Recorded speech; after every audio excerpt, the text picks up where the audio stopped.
abre la muralla.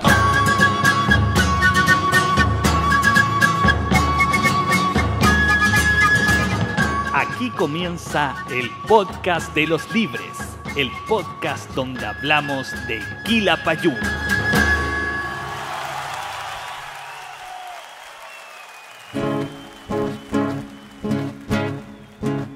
Señoras y señores, venimos a contar aquello que la historia no quiere recordar.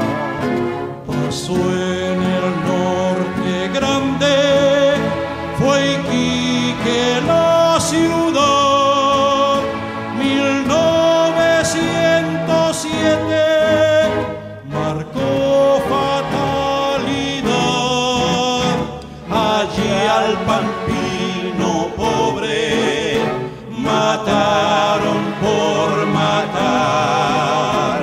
Allí al pampino pobre mataron por matar. Los hablantes diremos la verdad, verdad que es muerte amarga de obreros del salar. Recuerden nuestra historia de duelo sin perdón, por más que el tiempo pase, no hay nunca que olvidar.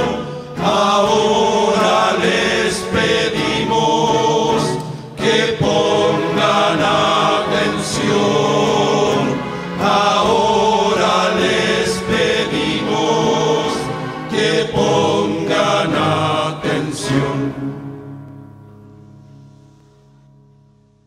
Hola a todo el mundo, bienvenidos y bienvenidas a un nuevo episodio de Abre la Muralla, el podcast de Quilapayún. Les habla JP Carvajal junto al gran Manuel Vilches y al inmenso Marcelo Cornejo Maco. ¿Cómo le va? Muy bien. Un gusto. Gracias. Felices como Todo siempre. bien acá. Oye, desde ya muchas gracias a todos y todas las que vieron nuestro podcast, pusieron comentarios, hicieron peticiones, sugerencias, etcétera. Estamos leyendo todos los comentarios y tratando de responder los que podemos. Y den ideas para que estemos hablando en el programa. Tuvimos muy buen rating, así que gracias totales. Bueno, hoy día, como ya vimos, partimos súper bien con el pregón de la cantata Santa María de Iquique. Eso sí, una versión orquestal, que tiene sus detractores y sus admiradores.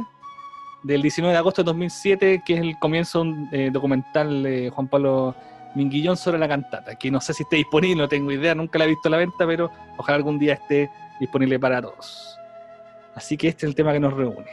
Hay que decir que en pocos días más, a mediados de julio, si no me equivoco, el 16 de julio, se conmemoran 50 años de la primera presentación que tuvo la cantata Santa María. Entonces, obviamente, este año iba a estar centrado en ese acontecimiento. El Quilapayún, de hecho, alcanzó a hacer una presentación, si no me equivoco, en este año en Matucana 100. Sí. Con la cantata, y que bueno, iba a ser el motor del año. En general, varios grupos tienen esta dinámica de definir por año un tipo de espectáculo o alguna cosa que ofrecer para poder desarrollarse en la escena cultural y salir a regiones, en fin. Entonces, Claro, este año, partió el año pasado con el 50 años del Basta. por ejemplo, y bueno, y en años anteriores se hacían se ocupaban otro tipo de espectáculos, de efemérides, pero hay siempre que estar ahí en circulación mostrando espectáculos nuevos. Entonces, o si no nuevos, al menos distintos a los de la fecha más reciente. Un tema importante, Entonces, medio siglo.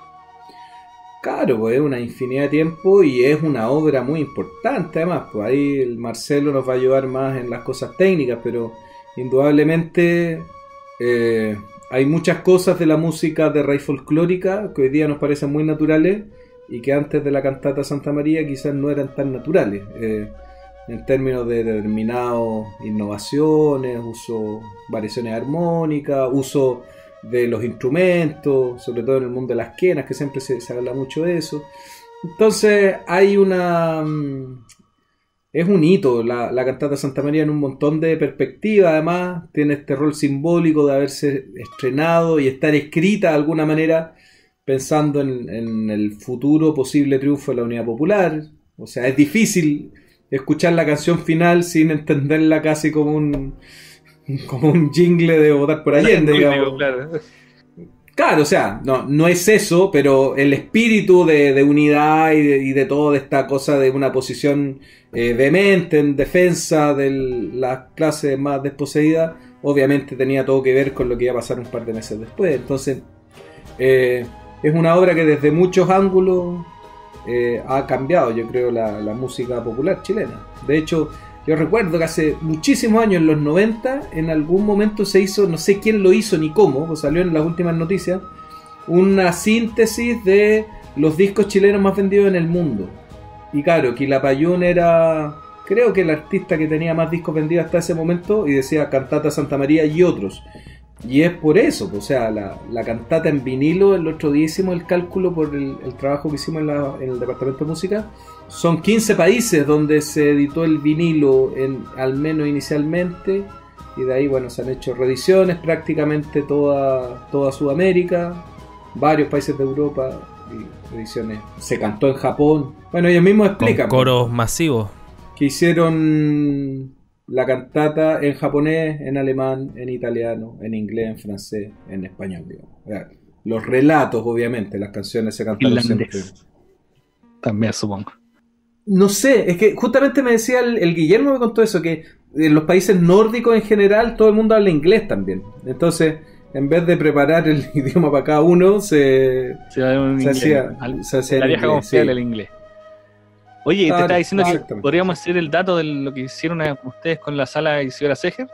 Ah, claro. Hicimos como bajo el contexto del Día del Patrimonio, como, bueno, no se pueden hacer actividades presenciales, y eso hicimos una serie de cápsulas bien bonitas. Yo creo que permitieron analizar la cantata Santa María desde varios ángulos. Y ahí hablamos, bueno, con 3 integrantes del grupo en diversas épocas.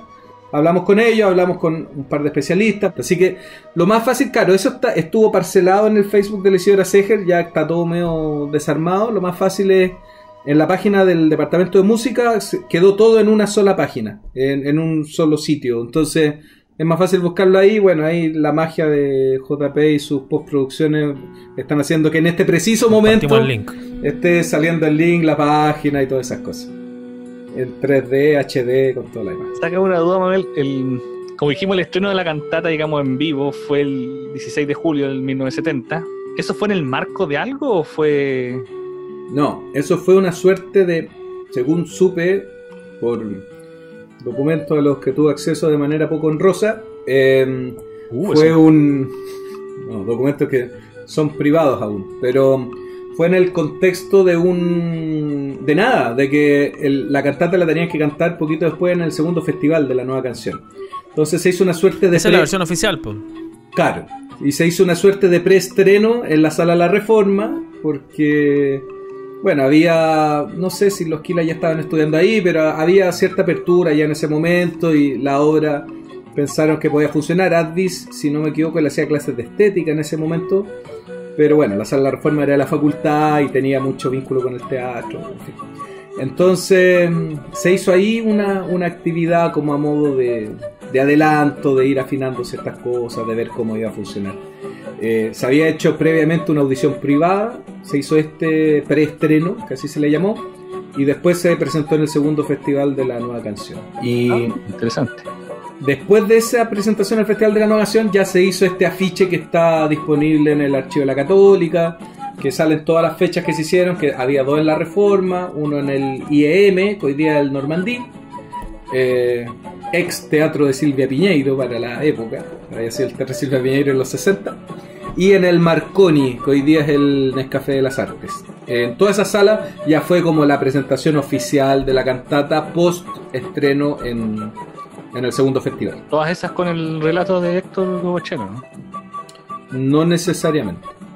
¿Estaba Marcelo Romo reemplazando cuando Bachel no podía? Marcelo Romo lo hizo alguna vez y otro actor también lo hizo, o una actriz. Mira, hay una nota de prensa que alguien me la recordó, el Víctor Tapia parece, o el Juan Marco. Víctor Tapia me la compartió cuando se hizo un perfil del Mauricio el Breve, el ministro de Cultura, que duró menos que un candy. Mauricio Rojas. Mauricio el Breve. Cuando hicieron un perfil sobre él, la Loreto Valenzuela recordó que él la invitó a ver una de las primeras funciones de la cantata Santa María y nombraban que había una actriz haciendo los relatos esa vez, si no me equivoco. Pero está la nota en la tercera y la podemos buscar y si la ponemos postproducción. La ponemos postproducción. Y si me estoy pifiando, bueno, usted le hace la corrección por escrito y diga no le crean a este embustero.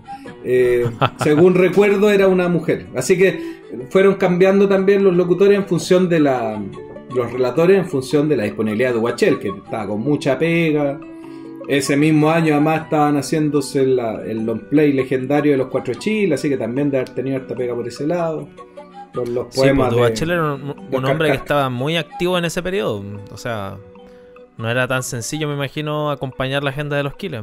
No, pues en esa época los actores no hacían una teleserie y ganaban la plata de 2 años, pues si no, había que hacer funciones y funciones sistemáticamente, así que había que trabajarle harto.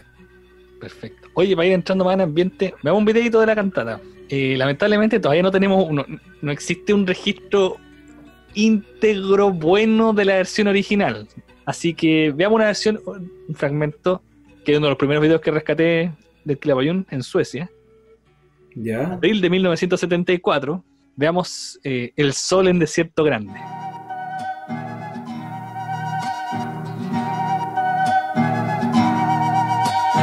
Sol en desierto grande y la sal que nos quemaba, el frío en las soledades, Camanchaca y noche larga.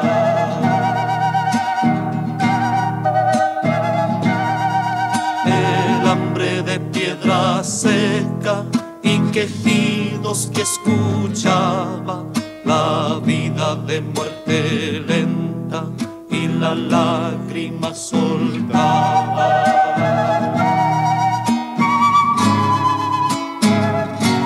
Las casas desposeídas y el obrero que esperaba al sueño que era el olvido, solo espina postergada, el viento en la pampa inmensa, nunca más se terminará, dureza de sequedades, para siempre se quedará.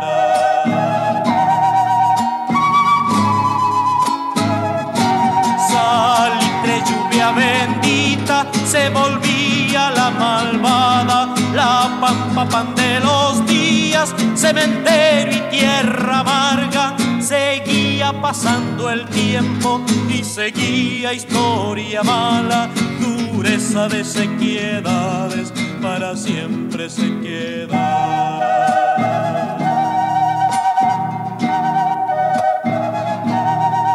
El sol en desierto grande y la sal que nos quemaba, el frío en las soledades, Camanchaca y noche larga, el hambre de piedra seca y quejidos que escuchaba, la vida de muerte lenta y la lágrima soltada. Y ese fue El Sol en Desierto Grande, cantata Santa María de Iquique, de Luis Advis. Siempre es interesante hablar acerca del origen de la cantata. Podemos hablar de varias cosas, pues del aporte estético de la obra, del aporte histórico en cuanto al texto, ¿cierto? El aporte político en el contexto en el que se lanzó, aportes musicológicos, o lo que más a mí me llama la atención, que es este cruce de estos dos mundos sonoros, como son el mundo de la música popular con la música más académica, que es la que provee Luis Advis. Y bueno, dentro del origen de la cantata y aclarando cierto mito y ciertas leyendas que surgen en torno a la cantata, es efectivo que Luis Advis no sé si se encantó del Quilapayún, pero claramente se vislumbró con lo que generaba este grupo en el periodo en que él lo conoció.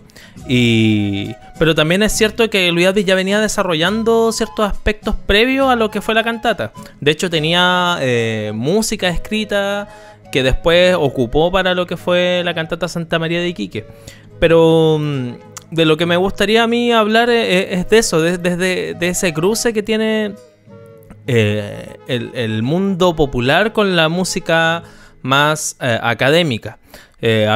Claro, la cantata, para quienes no sepan, es una forma musical que tiene varios años, es una forma musical del siglo XVII y que tiene ciertas características que cumplen a cabalidad este formato de cantata popular Santa María de Iquique. Claro, encontramos preludios, interludios instrumentales, encontramos partes vocales como arias, coros, ¿cierto? Y los recitativos que son que se cambian en la cantata por los relatos hablados de Duhachel, que ya veníamos comentando previamente. En ese sentido, la cantata refleja, creo yo, un antes y un después en el cómo la música que se venía desarrollando hasta ese momento, en un intento de generar identidad en la música chilena, termina por generar una pauta o un modo de hacer música a la chilena, por decirlo de alguna manera, sin imitar tan evidentemente lo que estaba pasando en otros espacios. Entendiendo que, por ejemplo, Luis Advis es un hombre que provenía del norte grande, de Iquique específicamente, un hombre que probablemente escuchaba en la radio los ritmos típicos de la música andina, ¿no? Como son los huaynos, los taquirari, y que él supo llevar de una forma muy especial a una cantata popular como fue la Santa María de Iquique. Específicamente no sabría aclarar quién fue, o si fue Advis o si fueron los Quilas quienes propusieron aspectos más ligados a lo rítmico. Claramente los Quilapayún ya ocupaban los charangos, las quenas, el bombo legüero, que también tiene fuerte presencia en la música del noroeste argentino. Pero ese aspecto latinoamericanista que Advis supo leer y que supo entender, él fue también capaz de adaptarlo a un bagaje que él venía llevando con su territorio. Es una obra que también se sale del espacio en un 100% citadino, ¿no? Del espacio santiaguino. Es un hombre que viene del norte, que propone estos ritmos, que toma las quenas y las trata como instrumentos formales, por ejemplo, en el aspecto compositivo, que valida ciertos ritmos, ciertos timbres de músicas que son provenientes incluso en gran fuente del aspecto indígena, y que claro, pasan por un cruce de mestizo, pero que él la elabora de una manera novedosa para el periodo, y que el Quilapayún sabe interpretar de una forma también muy identitaria para lo que él venía haciendo. El Quilapayún me refiero, ¿cierto? Un conjunto que ya en el año 69 ya tenía algunos discos en su haber, y que andaba buscando probablemente un nuevo modo de replantearse su propuesta estética. O sea, creo que la cantata viene a ser también una especie de piedra angular entre lo que el Quilapayún va a ser para el futuro, como conjunto de música popular. Claro, primero si uno mira en Latinoamérica, creo que la cantidad de manifestaciones fuertemente identitarias en las músicas doctas de esos países es mucho más generoso en estos otros países que en Chile. O sea, qué sé yo, en Brasil lo que hizo Vilaló, en Argentina, no sé, pues Ginastera, otra gente en México, Ponce, bueno, Lauro con la guitarra en Venezuela, en fin, es como mucho más natural tomar en ciertos formatos doctos de la música elementos de las raíces. En Chile se hizo, pero siempre fue como el compositor docto que se daba el gusto o hacía el gesto de incorporar, claro, como de aterrizar, de bajar del Olimpo, o de colorear la música docta con ciertos tintes, que claro, hubo gente que lo hizo y había cosas indigenistas, Falabella, Isamit, se hicieron esfuerzos, pero siempre fue como desde la música de concierto y predominaba como esta cosa. Uno, si escucha a Antonio Lauro, dice, bueno, de hecho lo toca gente popular y docta, digamos, es música que estaba mucho mejor como unida. Entonces, en ese sentido, como que en Chile había una cierta dificultad con respecto a eso. Y de hecho a mí me quedó muy grabado cuando Advis, en una carta a Carrasco muy larga, que es una carta muy interesante donde cuenta más o menos la historia de la cantata, que él cuenta que finalmente su intención era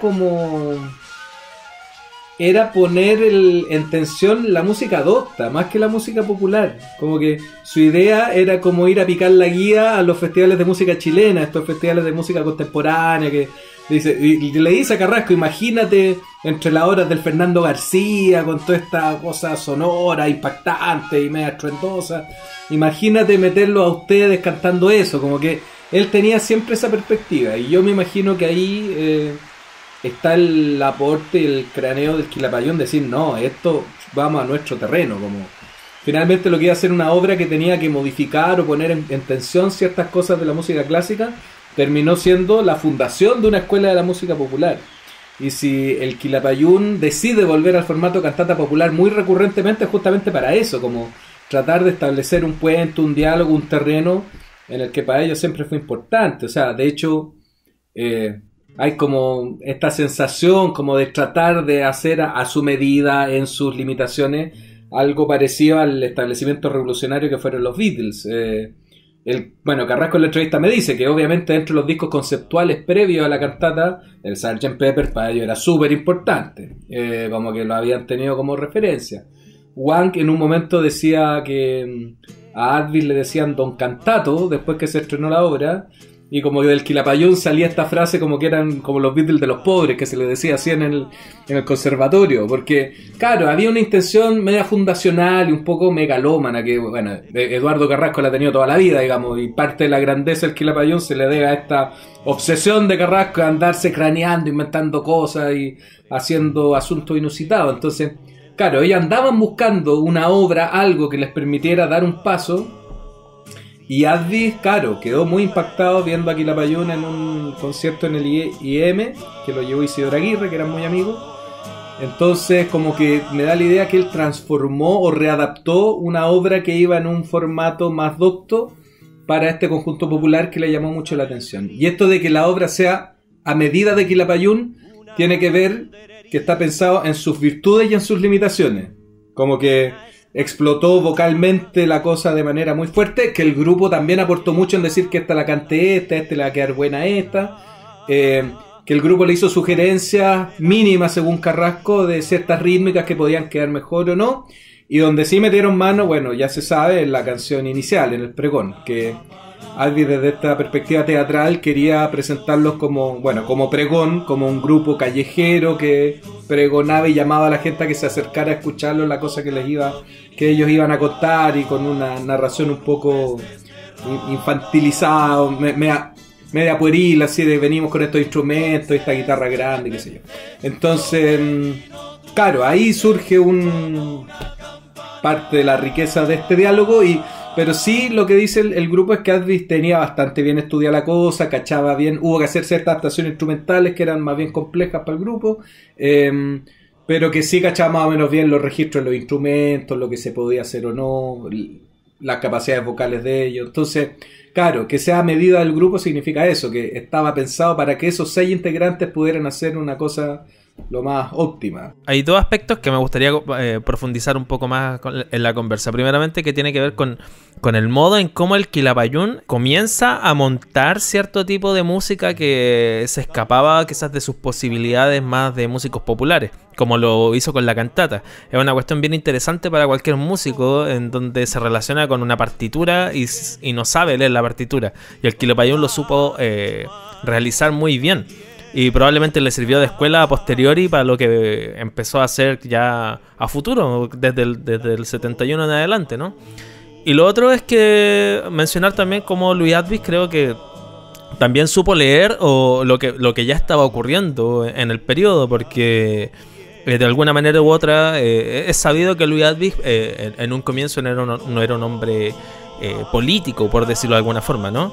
Pero claramente en ese periodo, a finales del 68, principios del 69, el que no tenía una posición política no existía prácticamente en Chile, y él supo también hacerlo. Él conoció a Violeta Parra, se admiró de ella también, creo que fue a la Carpa de la Reina. O sea, tenía un bagaje en torno al lenguaje que la música y el rol que la música tenía con lo social también. Y quizás por ahí también tuvo su inclinación por homenajear un suceso tan importante para la historia del territorio donde él también nació, como fue Iquique. Yo creo que si revisamos la partitura y la cantata, bueno, la gente que lee más música, creo que hay cosas que efectivamente quedaron escritas que en la grabación no se hacen. Tengo ese recuerdo que la gente decía, por ejemplo, que el Vamos Mujer está octavado, la esquena en un momento, que es algo que en la grabación no se escucha. Entonces efectivamente hay cosas musicales que tuvieron que adaptarse, pero claro, lo que tú decís del Quilapayún y de Advi, digamos, la voluntad de Advi, que iba a cada uno cantándole parte por parte, claro, tuvo así, y lograr que se ensamblara todo. Igual hay destacar, porque siempre Eduardo Quilapayún cuenta que eran una sala pequeña, tenían que echar por uno o dos integrantes a verse con Advi, a enseñarle sus partes, y después juntar todo eso, darse una pega grande. Menos mal que no había internet en esa época. Sí. No, y cuando eso debe haber sonado colectivamente, me imagino la impresión de todos también, así como wow, lo que somos capaces de hacer, una cuestión absolutamente, igual. Sí.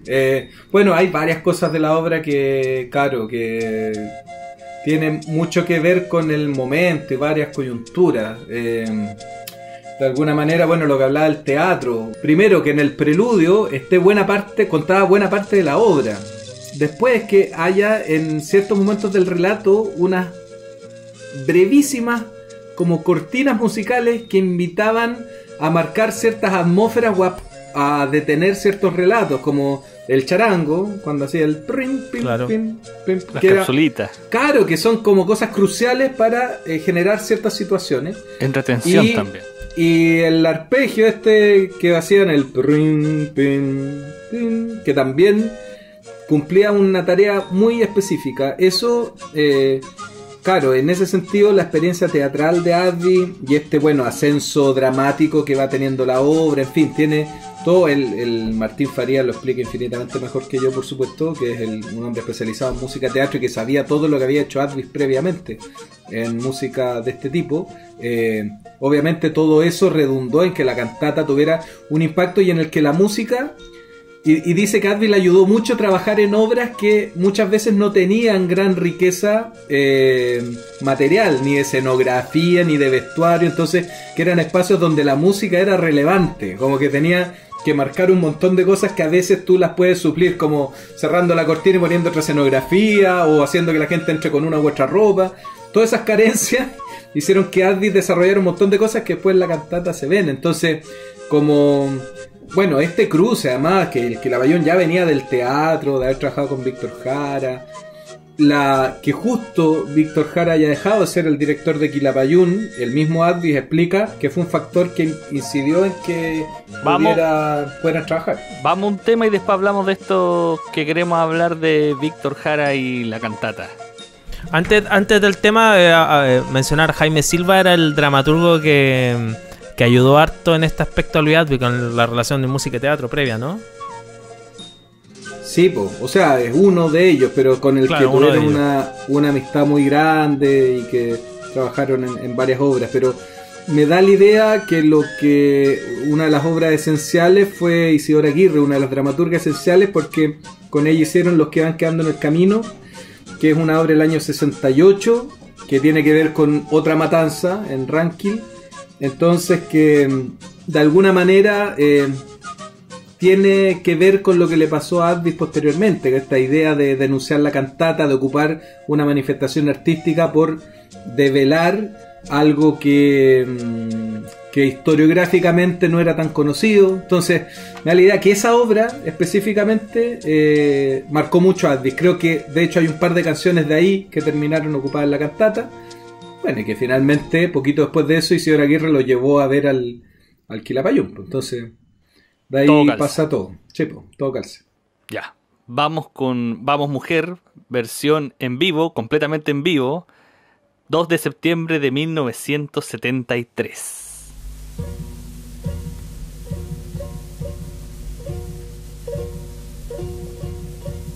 Vamos, mujer, partamos a la ciudad, todo será distinto, no hay que dudar, no hay que dudar, confía, ya vas a ver, porque Niki, que todos van a entender.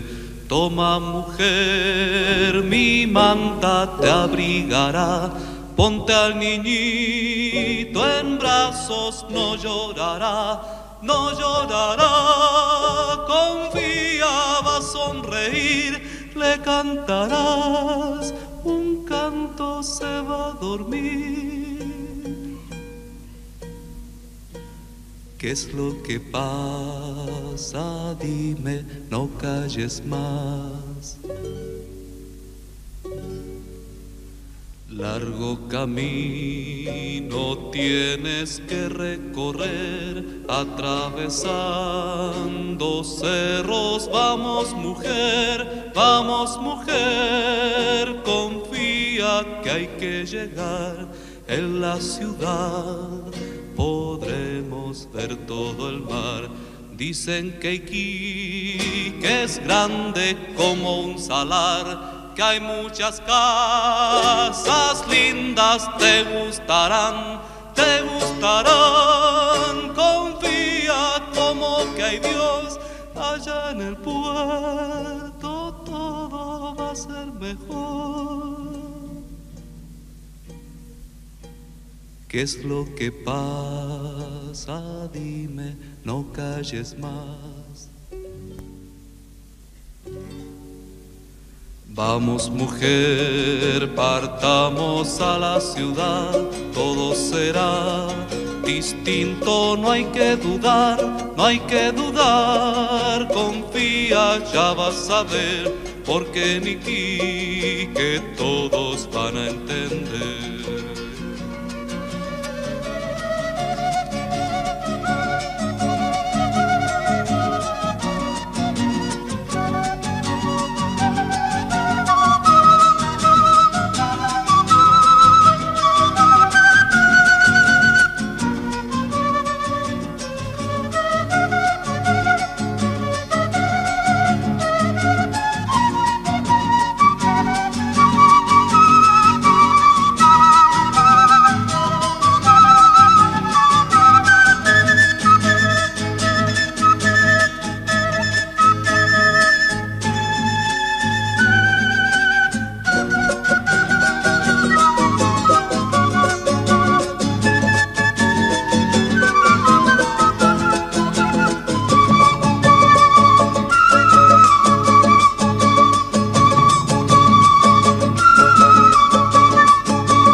Y ahí teníamos, ¿qué tal?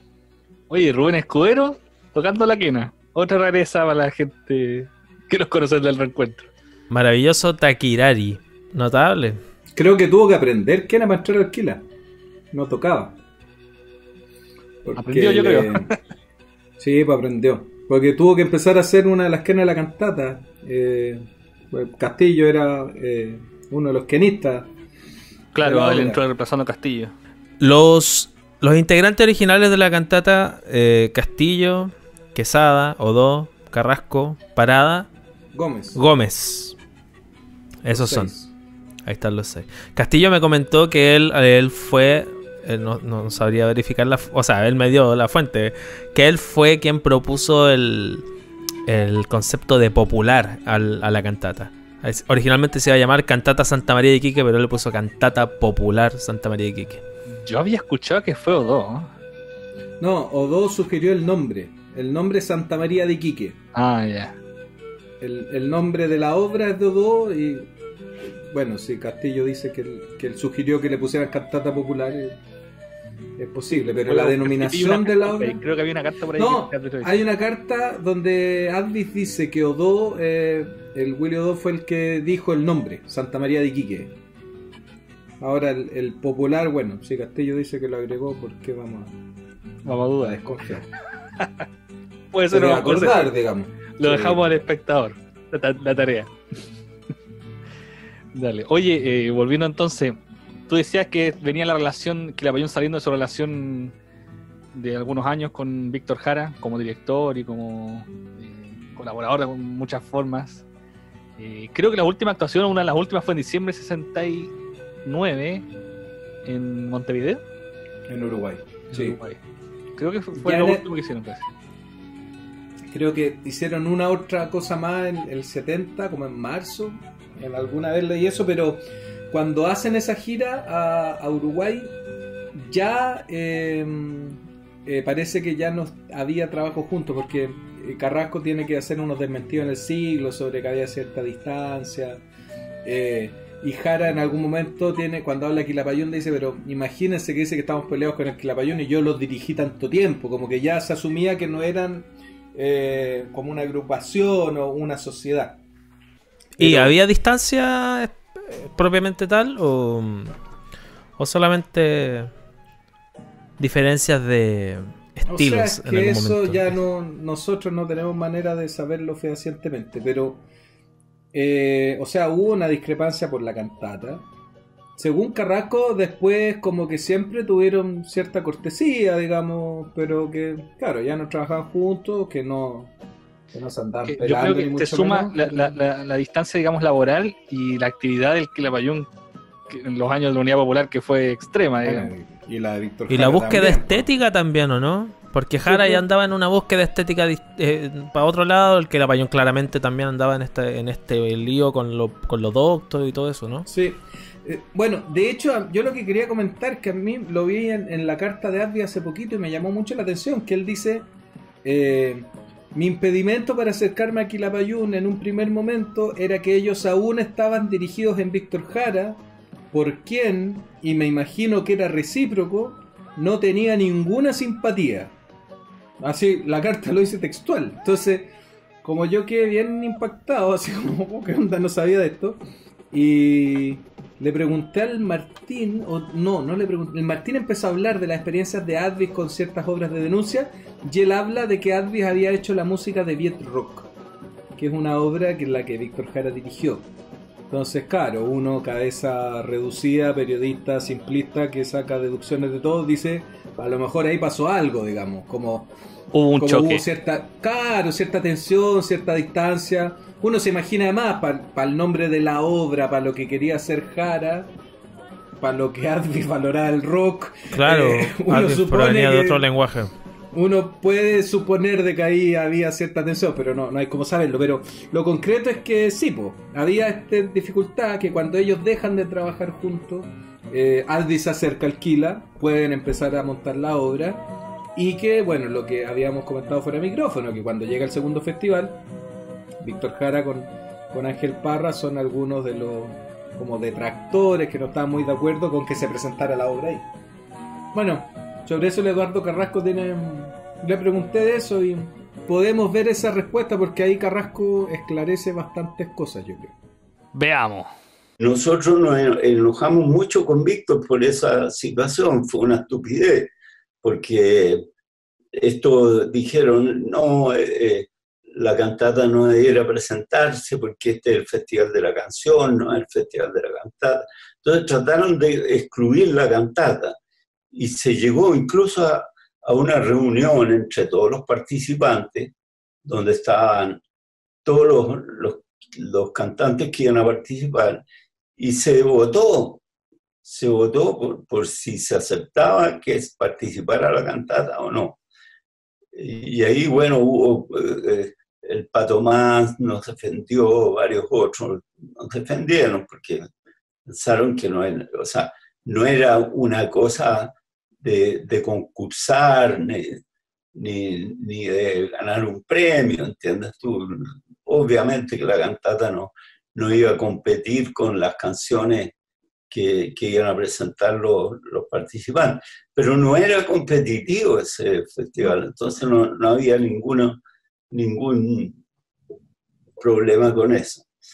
Ahí tuvimos una discusión fea con Víctor, me acuerdo. Ya.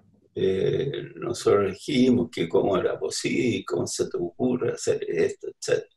Lo retamos harto.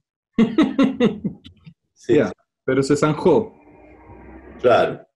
Ya. Sí, o sea, al final se presentó la obra y tuvimos mucho éxito y a nadie pensó que estábamos opacando el éxito de nadie. Lo que pasa es que siempre hay una cosa que es como un prejuicio entre los artistas y es que piensan que el éxito del otro va a opacar el éxito propio. Y eso no es nunca así, jamás. Porque a la gente le gusta algo o no le gusta. No lo compara. Hay, por supuesto, descerebrados que creen que esta cosa del Inti Illimani y el Quilapayún, por ejemplo, hay que decidir, como decían los hinchas del Colo-Colo y de la Chile. O tú eres del Colo-Colo, eres de la Chile, pero no puedes ser de los dos. Pero en la música no pasa eso, es ridículo. ¿Cómo? O sea, no, me quedo con Beethoven, pero, o sea, detesto a Brahms. No puede ser, po. O sea, tú te quedas con todo lo que sea bueno, ¿no? Si estos hacen algo bonito, tú te gusta, y si el otro también te gusta, en fin. No hay ese conflicto, no tienes por qué elegir una cosa y negar la otra. Uh-huh. Felizmente en nuestra historia, digamos, nosotros, la otra estaba pensando en eso porque nosotros con los Inti siempre tuvimos una relación amistosa de colaboración más que de competencia. Por supuesto que uno siempre está atento a lo que hacen los compañeros, o sea, si hacen algo que llama la atención, por supuesto es importante, hay que, en fin, hay que trabajar más para emular lo que los otros hacen bien, pero no puede tratarse de una competencia. Esa tontera que hicieron Ángel y Víctor, con el tiempo, bueno, ya no tiene importancia. Oye, muy bueno el fragmento, gracias por rajarse. Faltaba más, cuando quieran. Buen material, como decía fuera de la grabación, igual termina por humanizar también los aspectos de todos estos nombres que especialmente en el ámbito artístico también surgen hartas discrepancias, pues.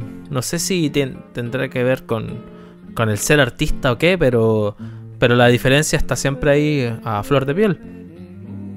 Sí, pues además era evidente que ante la aparición de algo como la cantata Santa María, el grupo iba a estar muy interesado en mostrarlo y exhibirlo porque sabían que contaban con un material que era muy especial, que tenía unas proyecciones muy grandes y que posiblemente hubo artistas que sentían que iba a ser algo que iba como a eclipsar el resto de la muestra, digamos.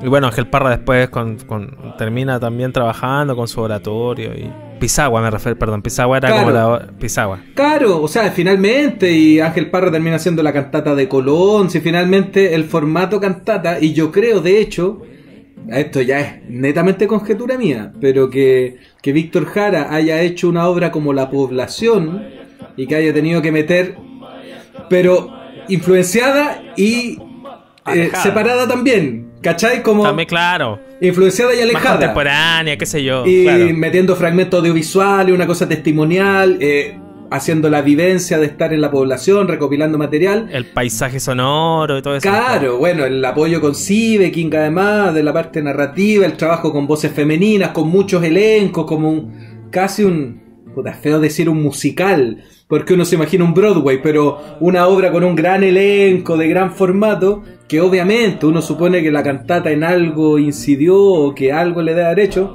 pero que el día del perno iba a anunciar que iba a ser una cantata. Y que después haya estado trabajando en un ballet llamado Los Siete Estados, como da a entender que posiblemente hubo algo de eso que seguramente le remeció, si la cantata fue una obra muy importante. Entonces habla también pues, de todas estas discrepancias, coyunturas, influencias y cosas que en esa época eran muy importantes y que bueno, obviamente el Quilapayún era, yo creo que sobre todo a partir de esa obra pasó a ser un punto bien ineludible, digamos, que la gente estaba pendiente de lo que estaban haciendo, con quién trabajaban. Obviamente yo creo que la cantata es el cierre de su primer ciclo de instalación en la escena chilena y que va de la mano además que alcanza un éxito internacional inusitado que les permite, no sé, pues terminar en Argentina, conciertos grandes, ir a Europa, que se quitara la cantata en Europa antes del golpe. En el libro Carrasco, La Revolución y la Estrella, Eduardo Carrasco igual menciona que la cantata de alguna manera u otra terminó también transformándose casi en la banda sonora del último tiempo de la campaña de la Unidad Popular. Pues. Bueno, por todo lo que conlleva también la canción final, el texto y todo esto, ¿no? Se interpretó mucho. Bueno, pensemos después agarró que revuelo como respuesta al golpe también. O sea, además, bueno, su intención fue cambiando con el tiempo. Días posteriores, pero piensa que el canto al programa comienza con la canción final, pues, en versión instrumental de Inti Illimani. Claro, la música es de Advi Ortega, pero hay una referencia, como decir, como unámonos como hermanos, como vieron que había que unirse, y comienzan tocando eso como este era el preludio y ahora que ya somos gobierno tenemos que hacer todas estas otras cosas, digamos. Entonces, evidentemente, pasó a ser una referencia. Perfecto. Oye, escuchemos una canción que hace rato que no escuchamos. Otra más de la cantata, hoy día estamos de la cantata. Volvemos con un siguiente bloque. Vamos a escuchar el interludio cantado. También abril de 1974 en Suecia.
Oye, Mako, ¿qué este concepto de interludio cantado existe? ¿Es algo habitual o es algo especial? Sí, o sea, la forma tradicional sí existe el interludio cantado donde Claro, el acompañamiento musical es de parte de la orquesta y se encadena con una parte vocal.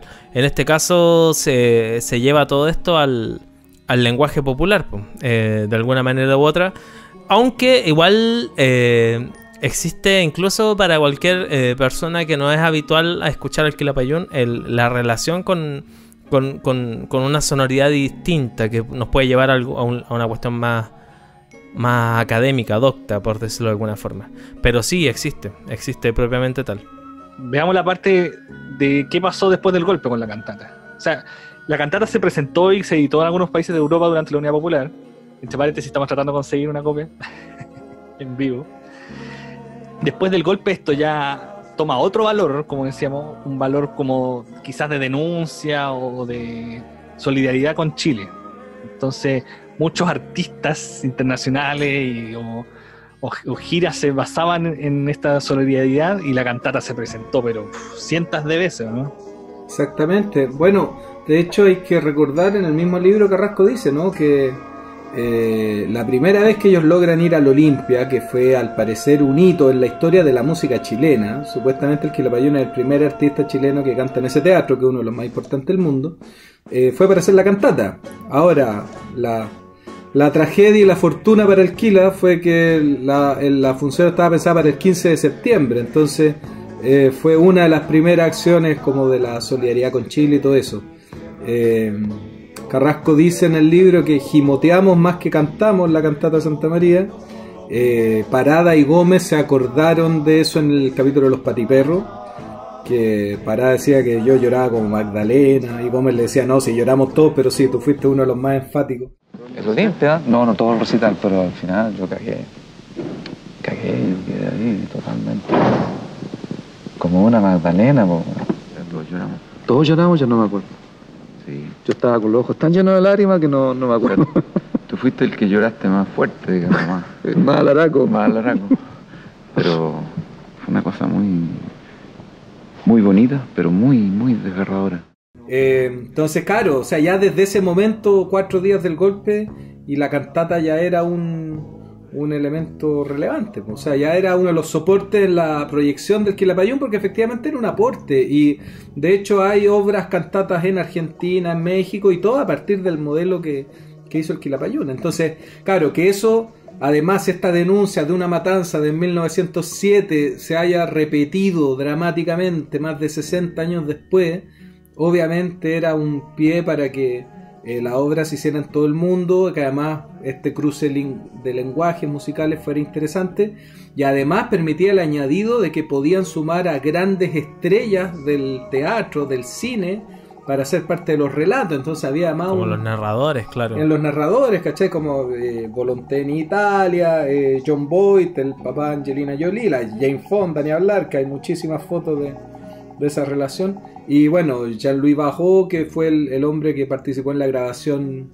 que se hizo con narración en francés en 1978 con la carátula de Mata. Entonces, efectivamente, claro, el Indio Juan, un argentino que parece que lo ayudó mucho en España a hacer varios relatos también, Pauline Julien en Canadá. Entonces, era gente muy importante que además permitía este gancho también para que el público fuera a ver, que un poco lo hizo el Quila acá en los 90, cuando la hacen con Héctor Noguera, que venía de ser el alcalde de Sucupira, un año antes. Entonces era como interesante verlo, pues, así como, ¡ay, qué atractivo! Que sí. El de los Venegas. Sí, pues después lo hizo Jorge Gajardo. Este año lo hizo Alfredo Castro también. Y para el reencuentro, ¿cómo olvidar la participación de Humberto de Huachel, que fue estremecedora para quienes estuvimos en ese teatro, digamos? Poder verlo a él, de alguna manera recordar a Héctor y todo eso. O sea, mencionar brevemente igual la importancia del texto de la cantata, que estamos hablando a grandes rasgos de la música, pero el texto, si bien no es una obra vanguardista en el modo de aplicar el lenguaje, pero es sumamente importante para transmitir el mensaje de lo que Y en cómo ese mensaje se va renovando según también el contexto histórico también, pues. Es que yo creo que es algo de que salvó a la cantata Santa María, o que permitió que fuera una obra tan grande como es la sutileza en el manejo del texto y de la denuncia del acontecimiento. Porque, sin ir más lejos, yo encuentro que, no sé, pues la fragua puede tener similares méritos, bueno, y ahí con orquesta además y con un extraordinario actor como Roberto Parada, y piezas musicalmente, a mi juicio, muy bellas en la fragua, pero evidentemente era una obra con fecha de vencimiento, ¿cachai? Al tener el texto que tenía, era muy difícil de poder imaginar que esa obra iba a soportar mucho el paso del tiempo. Entonces, en la cantata, esta matanza y esto que se hubiera hecho con la manera como Advi lo articuló, que yo vuelvo al punto del teatro, que yo creo que tiene harto que ver, primero por la experiencia que él tenía en el manejo de los textos, de lo que había visto, y además por la cantidad de gente que le ayudó también en hacer ciertos ajustes. En esa carta, busquemos esa carta, pongamos el link en alguna parte, Advi explica que Isidora Aguirre le ayudó con tal frase, que Carrasco le ayuda con la frase de aquello que la historia no quiere recordar, eso del pan que se va jugando con la muerte, creo que es de Isidora Aguirre. Como hay un montón de añadidos, bueno, Jaime Silva creo que también le colabora, porque efectivamente eran grandes amigos. Entonces, claro, hay un manejo ahí y también esa grandeza de Luis Advi, de ser un hombre extremadamente culto, extremadamente conocedor, busquilla, investigador, pero también humilde, y como mostrarle la cosa a gente, que la gente dice, oye, pero aquí ¿qué tal cosita? Oh, sí, buena onda, y como haber accedido a los comentarios del resto, particular ese texto. Entonces, finalmente el texto de la canción final se empezó a recitar. Entonces, Pauline Julien lo hace maravillosamente, que es el único video que he visto íntegro en la cantata, y empieza a decir, pues, ustedes que ya escucharon la historia que se contó, no siguen pensando que ya pasó, quizás mañana o pasado la historia que han escuchado no sucederá. Entonces, que ese texto reflotar brota solo, digamos, cuenta toda la historia que estaba pasando en Chile 3 años antes de que ocurrieran las cosas que ocurrieron. Entonces, hay efectivamente ahí una sutileza, una suavidad, una inteligencia y una profundidad en el trabajo de Advis que la vuelve una premonitoria y una obra excepcional, que hace, yo creo que la obra se pueda cantar en 50, 100, 200 años más, porque narra una matanza y plantea cosas muy como el teatro, no sé, griego, las grandes obras teatrales que narran un hecho, pero que en general están hablando de cosas infinitamente más grandes y más permanentes. Oye, hablando del texto y de la sutileza del texto, hay una versión que Lapayún grabó. Hay una mancha. Una mancha en la historia de la cantata, por así decirlo. Que Lapayún en el 78 en Francia estaban muy amigos de. No sé si es muy amigos, pero estaban en contacto con Cortázar. Bien vinculados. Y bueno, y con Mata. Entonces, oye, que destacar antes de pasar a esa edición, bueno, la foto clásica de la REA, la carátula que hicieron ellos y todo eso, que también la hemos estado mostrando en la postproducción. Ahora, para esta versión, el que Lapayún regrabó la cantata en estéreo con los integrantes en esa época, con un tiple, pusieron en El Sol en Desierto Grande un tiple. El Sol en Desierto Grande. Pasó así como el desierto a la película Dune, no sé, una cosa. Le da un toque espacial. Sí, qué error más grande, pero bueno. Y esa cantata. A mí nunca me pareció tan terrible, fíjate. O sea, sí, está como medio de más. Le da una choreza. Como si quería escuchar una versión alterna y tenía esa versión. Es como cuando encuentran una guitarra perdida de George Harrison en la mezcla, que no llegó, una cosa así. Por ahí, claro, tiene sentido. Pero no sé en qué parte del tiple aparece en la sonoridad andina, al menos de ese. Bueno, pero había un contrabajo y un chelo, con Maco, no se ponga así. Lo más terrible fue el cambio de texto que hizo Cortázar, que en el fondo quizás le quitó un poco la sutileza que tenía en la original, le agregó un poquito más político, tirado más duro. La palabra pueblo, ¿no? Sí, pues eso es lo que más le indignaba a Advi. Algún día el futuro será del pueblo. No, sí. No, veamos qué opina Eduardo Carrasco de esto. Fue una tontera en realidad. Tenía razón Lucho cuando se indignó, cuando supo eso. Y bueno, no lo hicimos nunca más. Fue una tontera porque se cumplía el aniversario de la cantata. Y la verdad es que habíamos recibido crítica de gente que nos merecía confianza con respecto al valor literario de la cantada. O sea, que habían detalles que se podían mejorar y qué sé yo. Nosotros pensamos, bueno, si es así, intentemos hacerlo. Lamentablemente no teníamos en esa época, y era muy difícil, no teníamos contacto directo con Lucho como para haber armado una cosa directamente con él. Entonces, como estábamos en esa época cercanos a Julio Cortázar, habíamos participado en cosas juntos, él participó en varias cosas nuestras, nosotros participamos en actos a la Argentina, en varios lugares, ¿no? En Italia y en Francia, muchas veces. Incluso ya estábamos bastante cerca de Julio, habíamos organizado un curanto en olla, donde lo habíamos invitado, ¿no? Y lo pasamos muy bien, y qué sé yo, estábamos cercanos, teníamos confianza.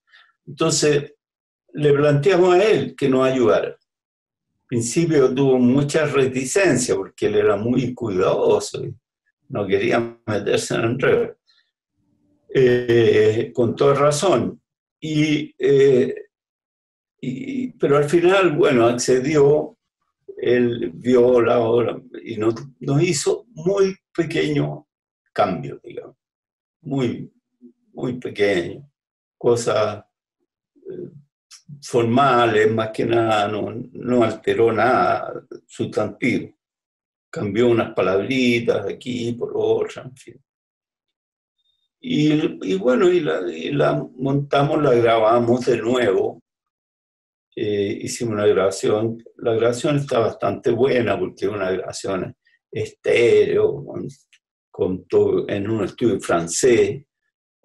Tocó que pudimos hacerla con Jean-Louis Barrault en francés, y la versión castellana volvimos a hacerla con Héctor, que pasó por París en ese mismo instante, o sea, todo se estaba dando perfecto. Y él la hizo, ¿no? A su manera, digamos. Y bueno, y salió así, y eso causó una gran desilusión de parte de Lucho, que nos escribió, y en fin. Y bueno, comprendimos eso, porque la cantamos varias veces en esa versión, digamos, ya nos estábamos acostumbrando a esa versión.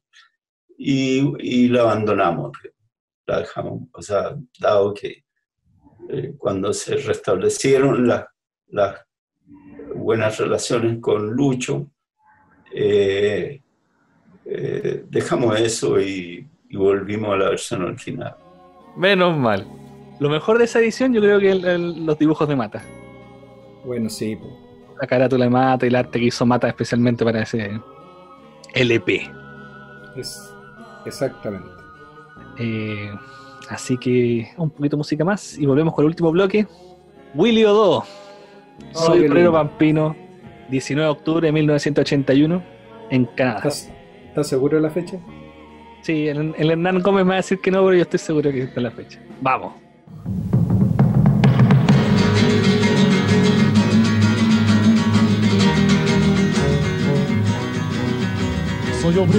Soy obrero pampino y soy tan re viejo como el que más, y comienza a cantar mi voz con temores de algo fatal.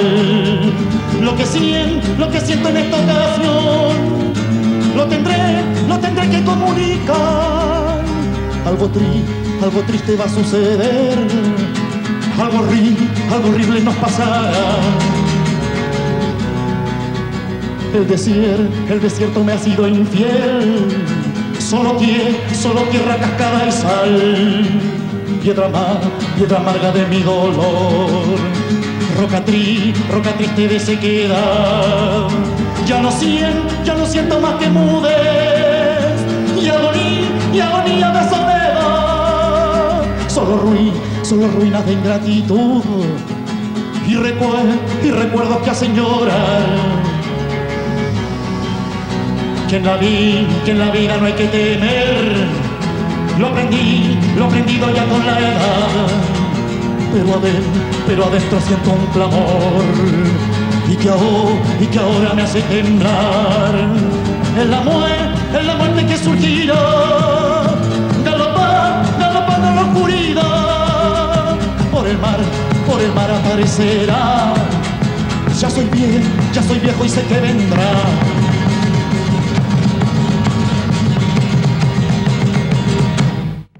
Bueno, y ahí teníamos al gran Willy. Qué intérprete que era. Impresionante. Nada que hacer. Bueno. No, tremendo. Muy, muy grande. Volviendo entonces. Tuvimos este quiebre con Luis Advis por culpa de esta versión remasterizada de la cantata. Pero se arreglaron... Con Tiple. Claro, con Tiple.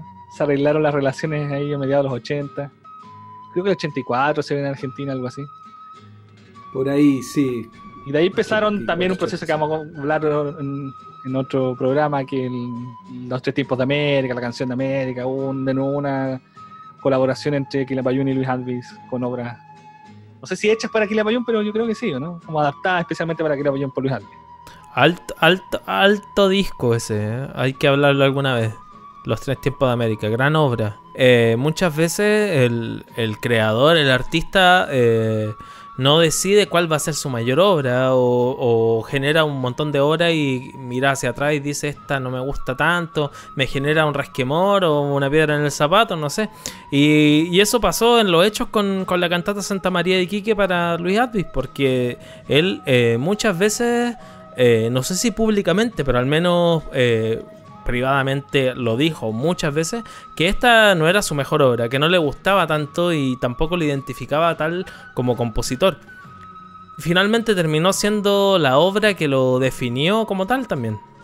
Es que yo creo que eso fue lo que más le cansó a Luis Advis, ¿eh? Que yo creo que a Advis le agobió un poco ser el don cantato, como le decían en la Chile en esa época, o el hombre, o Luis Advis, el autor de la cantata, como... Eso en algún momento debe haber sido pesado para él, cansador.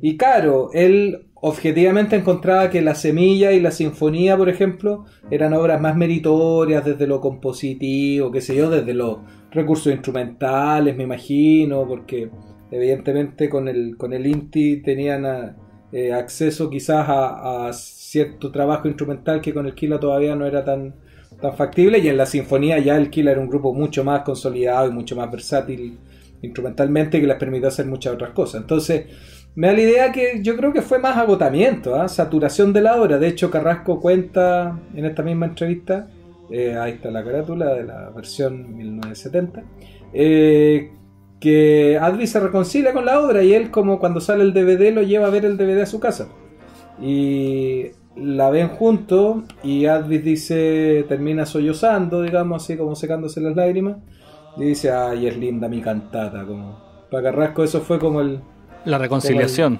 el cierre del ciclo con la obra, digamos así. De hecho, lo que cuenta la gente, incluso alguien nos escribió en algún momento, el Manuel Parra, un amigo músico del grupo Pregón y estuvo en el grupo Trazo, que él estaba en la cantata con, miren, todas las versiones, Francia, que estaba con Advis en el Teletón, estaba cerca de él, parece que se conocían, y que Advis estaba muy emocionado cuando se hizo la cantata del 2003, como que para él efectivamente fue ya como un reencuentro afectivo. Él parece que ya estaba con la enfermedad declarada, entonces me imagino que además era un momento de repaso de la vida, y obviamente como volvió a sentir este cariño y yo creo que agradecimiento por la obra. También fue un reencuentro para él, el reencontrarse con la cantata, como... Sí, pues, y reencontrarse con ese Quilapayún, porque él era tan amigo del Eduardo Carrasco, que yo creo que verlo a él liderando el grupo como que facilitó muchas cosas, que permitió que, bueno, quedaran canciones para el disco siempre, y algunas otras que todavía el grupo no monta, pero que Carrasco dice que hay más que las que se grabaron en ese disco. Para terminar, quiero hablar rápidamente del 2014, creo que fue. 14. Tú te sabes bien esa historia, pues sí que cuéntala completa. Me llama Eduardo, me dice, oye Juan Pablo, tengo una cinta, weón, de estas de carrete abierto, de reel, que dice la cantata Santa María, weón, y tiene mi letra, me dice. Te la puedo pasar y tú tenés cómo tocarla. Yo justo en esa época tenía cómo tocarla, tenía un reproductor Technics grande, encachado. Ya no lo tengo, lamentablemente. Bueno, resulta que había una bailarina, Maritza Las Heras, del ballet folclórico Pucará, ¿cierto? Sí. Entonces resulta que Maritza tenía guardada se estaba como mudando, ordenando su casa, y encontró en el fondo, así como de un baúl, esta caja con la cinta dentro y decía cantata Santa María de Iquique, Luis Adi, que hay que decir que era una obra que el Pucará montó muchísimo desde comienzos de los 70, entonces la cinta era el respaldo sonoro que tenían ellos para trabajar la obra. Para trabajar la obra. Llegaba a la conclusión de que era una copia que le había dado el Quilapayuno, Eduardo, especialmente, porque la letra de Eduardo, a ellos para, no sé si poder tocarla sin ellos, o practicarla, o montarla, no sé, con todas esas opciones. Y ella se había olvidado. ¿Tú te acuerdas quién? ¿El director o alguien le había pasado esa copia después del golpe? No tengo el recuerdo de eso. Alguien del grupo del Pucará le había pasado y dijo, cuida esto y olvídate que lo tenías. Y se olvidó. Muy obediente, muy bien hecho. Sí, se olvidó. Y bueno, llega a mis manos esta cinta, un poco demacrada, pero no tanto. Y entonces ahí hice un trabajo de restauración. La cinta se había cortado un poco, la pegué a lo Cutex, a la antigua, la volví a enderezar, la limpié también porque estaba media cochina y eso hacía que el sonido fuera medio... Siguiendo el destino de la cinta original, po. Claro, la cinta original. Que en la grabación del 70 también sufrió un desprendimiento. Y justo en la canción, con ese... por el final casi, justo antes de la canción final parece. Sí, pues el Eduardo dice en el libro que los jurados compañeros está desparramado. Aquí fue el desparrame, fue en la canción final un poquito antes. Pegué todo, yo dije, ¿qué será? No sabíamos qué era, puede ser cualquier wea, puede ser el vinilo, como siempre, puede ser una canción en vivo, que tampoco hubiera sido malo. Y le pongo play y escucho la cantata con una calidad que nunca la había escuchado en mi vida, así. ¡Ton! ¿Notaste la diferencia al toque, al tiro? Diferencia. Y eso que la versión que salió al final comercialmente está remasterizada por Jorge Fortuné y se escucha mucho mejor. O sea, la que yo escuché ya me sorprendió porque yo estaba acostumbrado al vinilo, a este especialmente, a la versión chilena, y a las versiones en CD que habían en la época. Y fue... el sonido era más completo, no puedo explicarlo. Era un máster, era una copia del máster, que fue un hallazgo increíble, la verdad, que aparezca tantos años después. Rescatarlo, yo lo digitalicé. Hice también la pega con Fortune, nos íbamos mandando WeTransfer de la canción final porque había que arreglarla. Entonces yo fui al Bio, me compré más ediciones de la cantata. Ya. Usé las ediciones que tenía de Holanda, de Japón, de hartos países, y le mandé la canción final con la aguja pesada, la aguja liviana, con líquido, sin líquido, fue un huevo grande. Y ahí él me iba mandando el parche. La idea era parchar porque la cantata quedó dañada la canción final. Sonaba así como como que las arrugas de la cinta en esas partes cagaron un poco. Yo si lo escucho se nota, no sé si la gente lo nota normalmente, pero se nota un empalme que hubo ahí de calidad. La profundidad del sonido cambia. Hice esa pega de los audios, lo pegamos, le corregí también unas pifias que pillaban el sonido de los restos y lo dejamos bien encachado. Y salió a la venta. Y bien, y se hizo la actuación en el Nescafé, vino Carlos. Fue muy bonito y ese fue en el fondo otro hito a la historia de la cantata, porque ¿quién iba a pensar que iba a aparecer una copia del máster tantos años después? Realmente me gustó ser parte igual de un cachito de la historia del Quilapayún y de la cantata. Sí, bacana historia. Hay un montón de mitos sobre eso, sobre el máster de la cantata, que existe un máster estéreo, que se editó así en Holanda, qué sé yo. Este era mono. ¿Ah? Esta cinta era en mono, para aclararle, digo, para la gente que no... Sí. No, pero hay gente que dice que no, si eso existió, si no sé dónde se hizo la cantata en estéreo, en no sé qué país, y ahí está el máster, pero el grupo no lo recupera, así como... No, yo no lo he pillado. Y Oye, pero esa versión que salió a la venta está óptima, o sea, suena increíble igual dentro de todo. suena increíble. Yo lo escucho al lado del original y es una cosa increíble.